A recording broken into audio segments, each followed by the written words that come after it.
Raghuramakrishnaraju case ఏదైతే తనని నిర్బంధించి హింసించారు అన్నటువంటి కేసు ఏదైతే ఉందో ఆ కేసుకు సంబంధించినటువంటి దాంట్లో 1 by 1 అధికారుల విచారణలో అప్పుడున్నటువంటి డిఐజీగా చేసినటువంటి సునీల్ నాయక్ ఆయన వాస్తవంగా తెలుగువారే కాకపోతే బీహార్ క్యాడర్లో ఎంపికైనటువంటి వ్యక్తిని అప్పట్లో డెప్యుటేషన్ మీద ఇక్కడికి తీసుకొచ్చారు. ఎలక్షన్ అయిపోయిన తర్వాత ఓడిపోగానే ఇమ్మీడియట్గా ఆయన అక్కడికి వెళ్ళిపోతే ఇప్పుడు తనని మొన్ననే నోటీస్ ఇచ్చి విచారణకి రమ్మనమంటే ఇప్పుడు విచారణకి అటెండ్ అవుతున్నారు. తాజాగా ప్రకాశం జిల్లా ఎస్పీ ఆయన్ని విచారిస్తారు దామోదరు.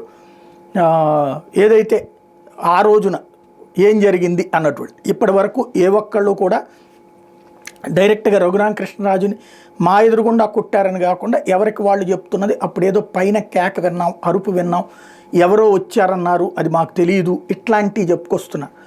ఇప్పుడు 1 by 1 ఇవన్నిటిని క్రోడీకరించుకుంటే కానీ వర్కౌట్ కాదు.